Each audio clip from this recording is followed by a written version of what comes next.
환영합니다. 저를 따라오세요. 오늘은 아너 600 라이트 언박싱을 진행할 예정입니다. 기기 사양과 빌드 퀄리티를 간단히 살펴보고 제 전반적인 생각도 말씀드릴게요.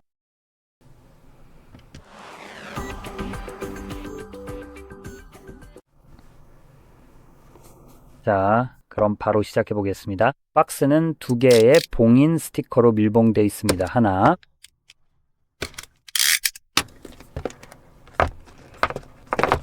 그리고 둘째로 자, 바로 여기 기기 본체가 있습니다.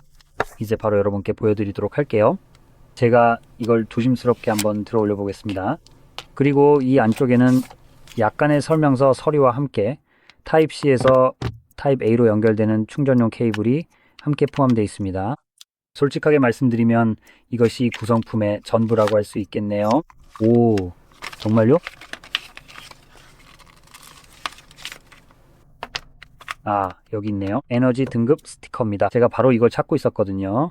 배터리 사용 시간이 62시간이라고 상세하게 적혀 있네요. 어쨌든 이건 다시 여기 넣어두고 잠시 옆에다가 내려두도록 하겠습니다. 와, 화면이 생각보다 정말로 훨씬 더 예뻐 보이네요. 특히 화면 대 본체 비율이 아주 인상적이네요. 디스플레이 크기는 6.6인치, 해상도는 1200x 2600의 AMOLED이며 10억 색상과 120Hz 주사율을 갖췄습니다. 터치 입력의 폴링 레이트는 3840Hz이고 최대 밝기는 무려 6500니트에 달합니다. 와, 정말 엄청나네요. 빠르게 설정 화면으로 넘어가 보겠습니다.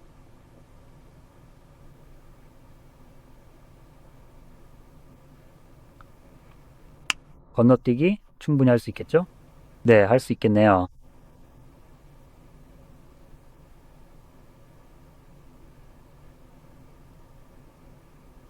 아니요, 괜찮아요. 좋아요.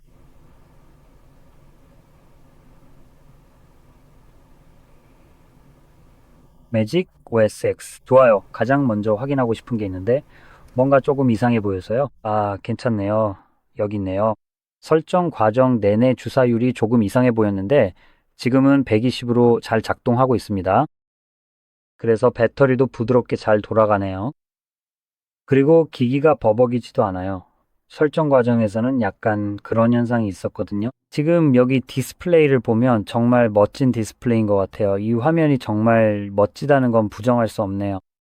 자, 이제 전원 버튼도 있고, 아니, 전원 버튼이 아니네요. 제가 무슨 말을 하는 거죠? 여기 옆에 있는 아주 작은 카메라 버튼이라고 불러야 할까요? 잠시만요. 제가 한번 자세히 살펴볼게요. 아이폰에 있는 버튼과 똑같이 작동하네요. 보시다시피 그냥 정전식 버튼이에요. 이 버튼을 클릭하면 사진이 촬영되고 길게 누르면 동영상이 녹화됩니다. 정말 괜찮은 작은 기능이 추가된 것 같아요. 말씀드리자면 카메라가 열려 있지 않고 버튼을 누르지 않으면 아무 일도 일어나지 않습니다. 이제 카메라에 대해 이야기해 볼게요. 108메가픽셀의 광각 센서가 있습니다. f1.8과 f2.2 초광각 렌즈가 있지만 1080p 30프레임 촬영만 지원합니다. 정말 이게 말이 된다고 생각하시나요? 카메라 성능이 정말 이렇게 별론데 왜 굳이 카메라용 버튼을 넣어둔 것일까요? 정말 그런가요? 와, 그러니까 1080p 30프레임이랑 720p 30프레임 촬영만 가능하네요. 와, 이건 실망을 넘어선 수준인 것 같아요. 어쨌든 나머지 사양들이 이러한 단점들을 부디 충분히 만회해 줄 수 있기를 진심으로 바라보겠습니다. 하지만 여기 이 아래 모양 부분에 있는 셀피 카메라는 1600만 화소 f2.5 센서이고 광각이며 역시 1080p 30프레임 촬영만 가능합니다. 정말 별로네요. 어쨌든 이제 내부 사양으로 한번 살펴보도록 하겠습니다. 이 기기 자체는 사실 꽤 얇고 가볍습니다. 하지만 6520mAh 배터리를 탑재하고 있기 때문에 실제로 사용해 보시면 상당히 괜찮은 편이고요. 그리고 45W로 충전할 수 있습니다. 게다가 이건 실리콘 카본 배터리도 아니에요. 배터리 용량을 생각하면 더 놀라운 부분이죠. 그리고 빠르게 확인해 볼게요. 설정에서 실제로 그게 맞는지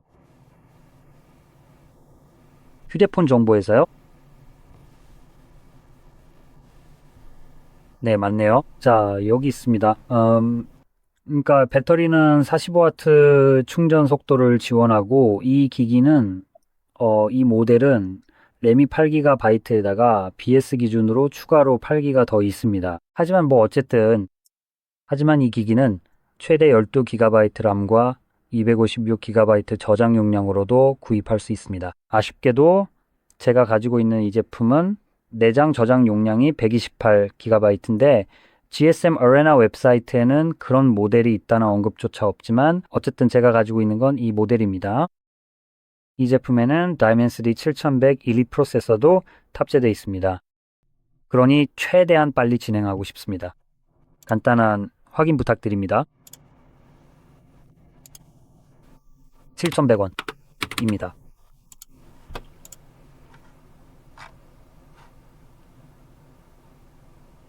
간단한 확인입니다. 7,100? 실수다. 프로세서가 아니었네. 뭐였지?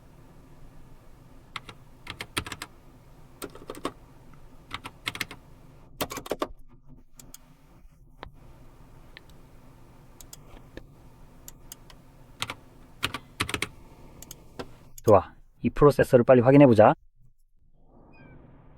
좋아. 그러니까 이건 내가 생각했던 대로야? 좋아. 이 프로세서의 사양을 확인하고 있었는데 다른 프로세서와 비교해서 얼마나 빠른지 알아보고 있었습니다. 하지만 Dimensity 71100 Elite는 이 제품에 들어간 꽤 괜찮은 프로세서입니다. 확실히 가장 느린 건 아니지만 그렇다고 엄청 빠른 것도 아닙니다. 이 기기는 2026년 3월, 그러니까 초반 무렵에 정식으로 출시된 제품입니다. 즉, 이 기기는 지금으로부터 약 한 달 반 정도 된 셈입니다. 그래서 제가 조금 늦긴 했지만 이걸 명확히 하는 이유는 이 기기의 성패를 좌우할 것이 바로 가격표이기 때문입니다. 직접 확인해보니 정말 눈이 부시네요. 가격이 너무 비싼 것 같아요. 알겠어요? 모든 걸 다 마치고 나서 그 부분에 대해 말씀을 드리도록 할게요. 그리고 이 기기와 비교해 볼 수 있는 다른 기기들도 추천해 드릴 예정입니다. 더 나은 이유를 알려드릴 테니 끝까지 봐주세요. 하지만 말씀드린 것처럼 그건 영상 마지막에 다룰 예정입니다. 그래서 꽤 괜찮은 배터리 용량의 빠른 충전, 8배에서 12GB의 램, 그리고 디멘시티 7100 울트라가 탑재되어 있습니다. 이제 빌드 퀄리티를 보면 뒷면은 유리고 프레임은 알루미늄입니다. 그리고 이 알루미늄 프레임은 이게 알루미늄인가요? 아니면 알루미늄인가요? 뭐 어떻게 발음하든 상관없지만요. 네, 이건 알루미늄이 맞아요. 네, 여기서 제조 품질에 대해 칭찬을 좀 하고 싶어요. 정말 잘 만들었어요.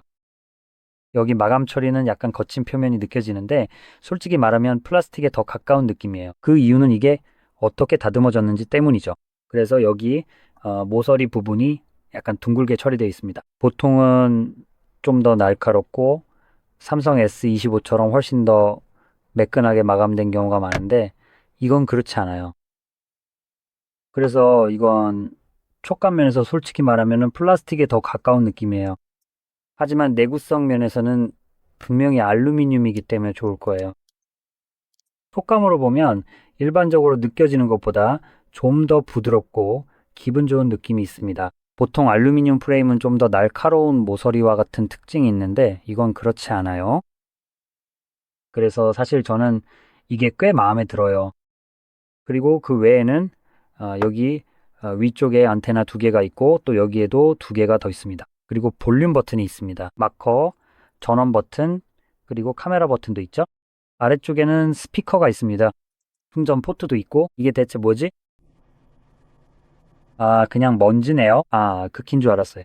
여기에는 듀얼 심 카드 지원도 있습니다. 아쉽게도 확장 가능한 저장 공간은 없습니다. 그리고 이걸 좀 보여드리자면요. 자, 이렇게요.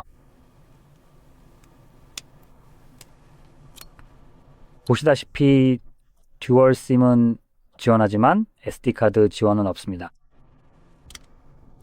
그리고 왼쪽에는 안테나가 하나 더 있습니다. 제가 아직 언급하지 않은 게 하나 더 있는데요. 바로 여기 있는 이 새로운 디스플레이입니다. 정확히는 디스플레이라기보다는 이 기기가 사용하는 화면이나 유리 같은 거죠. 이건 알루미늄, 실리콘, 실리케이트, 글라스 등 뭐라고 부르는지 모르겠지만 적어도 GSM 아레나 기준으로는 어떤 등급도 부여되어 있지 않습니다. 아쉽게도요. 그래서 이 부분에 대해서는 딱히 말씀드릴 수 있는 게 많지 않습니다. 하지만 미리 부착된 화면 보호 필름이 있어서 적어도 어느 정도 기간 동안은 기기를 보호해 줄 겁니다. 플라스틱 보호 필름이 긁히기 시작하면 결국엔 제거하게 되겠지만요. 이제 마지막으로 이야기할 부분은 당연히 가장 중요한 가격입니다. 보통 그게 바로 이 폰이 좋을지 나쁠지를 결정한다고 생각합니다. 사실 기술적으로는 나쁜 폰이나 좋은 폰이란 건 없죠. 단지 가격이 정확하지 않은 기기들이 있을 뿐입니다. 그럼 빠르게 확인해 보죠.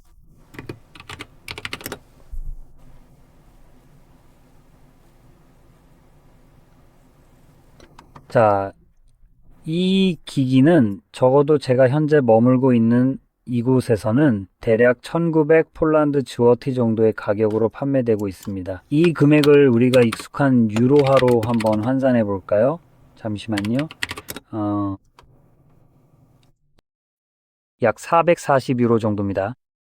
자, 이제 안타깝게도 이 기기의 경우 경쟁 제품들이 존재해서 제 생각에는 이 제품이 자동으로 밀려나게 됩니다.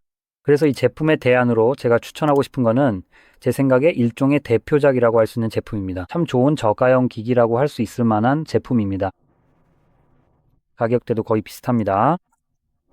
한 번만 더 확인해 볼게요. 제 생각에는 가격대가 비슷한 게 아니라 오히려 훨씬 더 저렴한 것 같아서 정말 놀랍네요. 맙소사.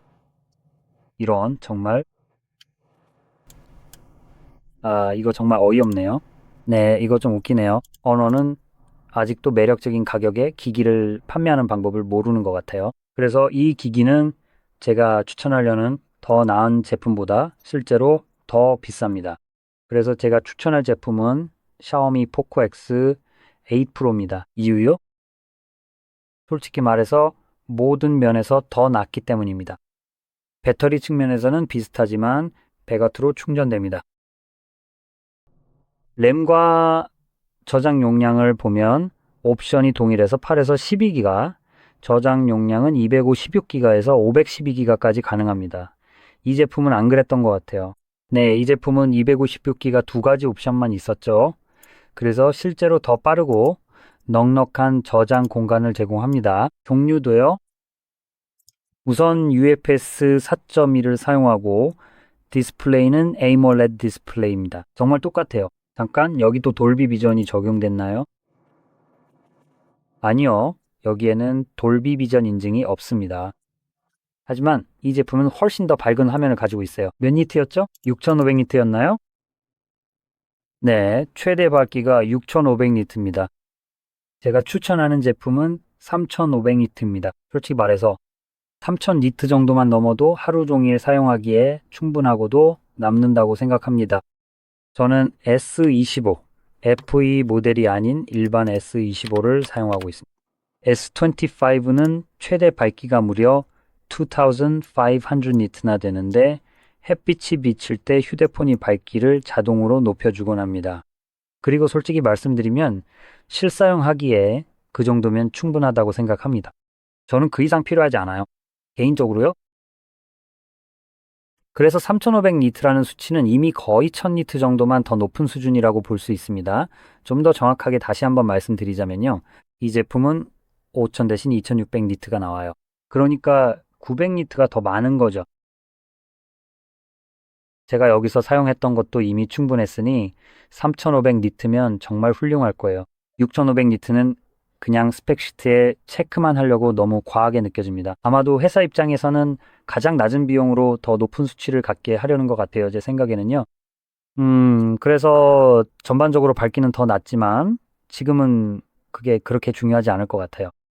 정말 중요한 거는 확실히 더 빨라진다는 점이죠. 그게 바로 다이멘시티 8500 울트라 프로세서입니다. 우리는 완전히 다른 등급의 프로세서를 보고 있어요. 같은 브랜드이긴 하지만 훨씬 더 높은 등급이죠. 그러니까 이 제품보다 실제로 더 저렴한 가격에 엄청나게 빠른 스마트폰을 얻을 수 있다는 거죠. 그래서 그 점만으로도 저는 이 제품을 추천할 것 같아요. 그뿐만이 아니에요. 말씀드린 대로 이 휴대폰의 카메라는 생각보다 좀 실망스럽네요. 샤오미 포코 X8 프로는 5천만 화소 f1.5, 26mm 광각 렌즈와 800만 화소 f2.2, 15mm 광각 렌즈를 탑재했습니다. 4K 60프레임과 1080p 960프레임 슬로모션은 물론 전면 2000만 화소 광각 렌즈로 1080p 60프레임 촬영까지 지원합니다. 따라서 카메라에서도 속도 면에서 상당히 더 뛰어나고 내구성 면에서도 더욱 우수한 성능을 보여줍니다. 등급 면에서도 더 좋고 전반적으로 더 나을 것입니다. 또한 포코는 IP68과 69K 등급을 갖췄습니다. 고압수 분사와 1.5m까지 30분간 잠수 가능하지만 이 제품은 IP66 등급입니다.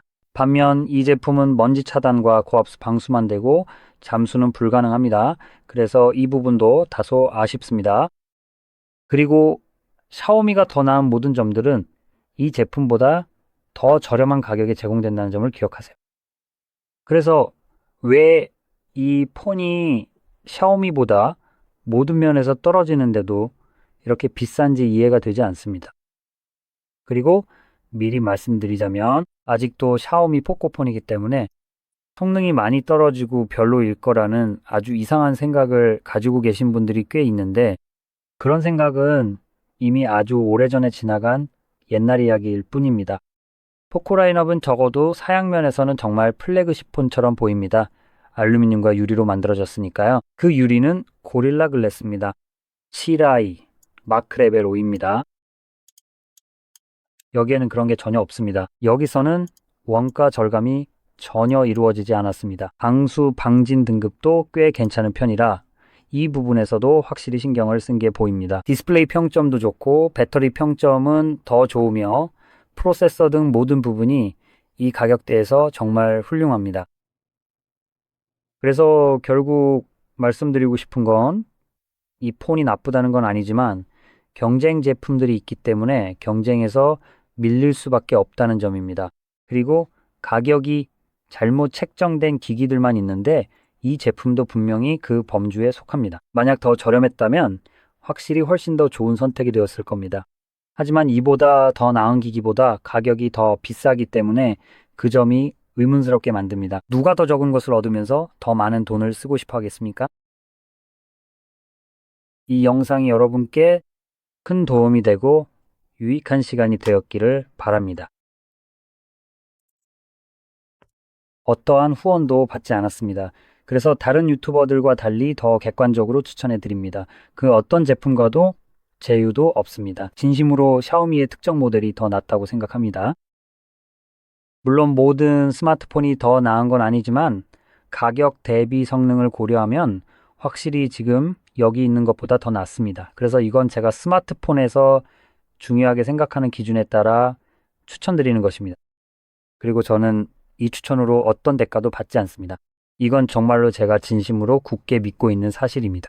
만약 제가 스마트폰을 산다면 아마도 그 샤오미 제품을 선택할 것 같습니다. 하지만 개인적으로는 성능이 좀 더 빠른 울트라 버전을 선택할 것 같습니다. 어쨌든 이 영상이 도움이 되셨다면 좋아요와 구독 버튼을 꼭 눌러주시면 감사하겠습니다. 시청해주셔서 감사합니다.